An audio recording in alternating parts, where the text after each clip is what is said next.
जेक की नींद अपने दरवाजे पर हुई दस्तक से खुलती है। वो उठकर दरवाज़ा खोलता है तो वहाँ सिडनी खड़ी होती है। जेक उसे अंदर बुलाता है क्योंकि वो बहुत डरी हुई लग रही थी। वो उससे पूछता है कि क्या बात है और सिडनी उसे बताती है कि जब वो अपने कमरे में सो रही थी उसने दीवार के कोने में खड़े एक शख्स को नोटिस किया, जिसकी वजह से वो डर गई और यहाँ आ गई। जेक को सिडनी की बातों पर यकीन नहीं होता और वो उसे वापस जाने को कहता है, जिस पर सिडनी उससे साथ चलने के लिए कहती है। जेक इसमें ज़रा भी इंटरेस्टेड नहीं था और उनकी बातों से हमें महसूस होता है कि शायद सिडनी और जेक पहले किसी तरह के रिलेशनशिप में थे। पर बहरहाल जेक सिडनी के साथ चलने के लिए तैयार हो जाता है और वो दोनों उसके कमरे में जाते हैं। जेक हर कोना चेक करता है पर वहाँ कोई भी नहीं था।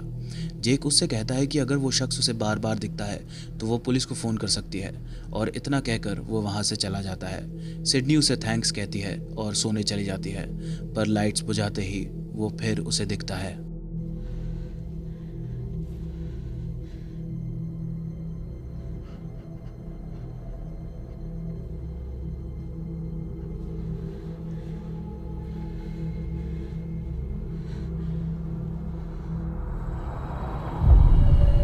वो उसकी फ़ोटो लेने की कोशिश करती है पर तब तक बहुत देर हो चुकी थी।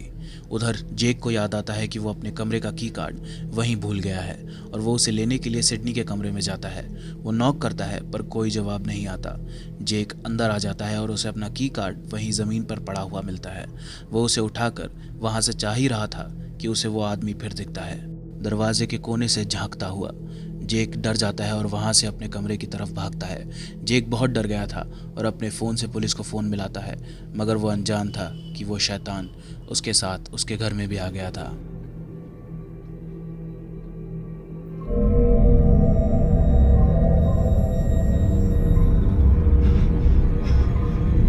और धीरे धीरे कर कर वो उसके घर की लाइट बुझा देता है।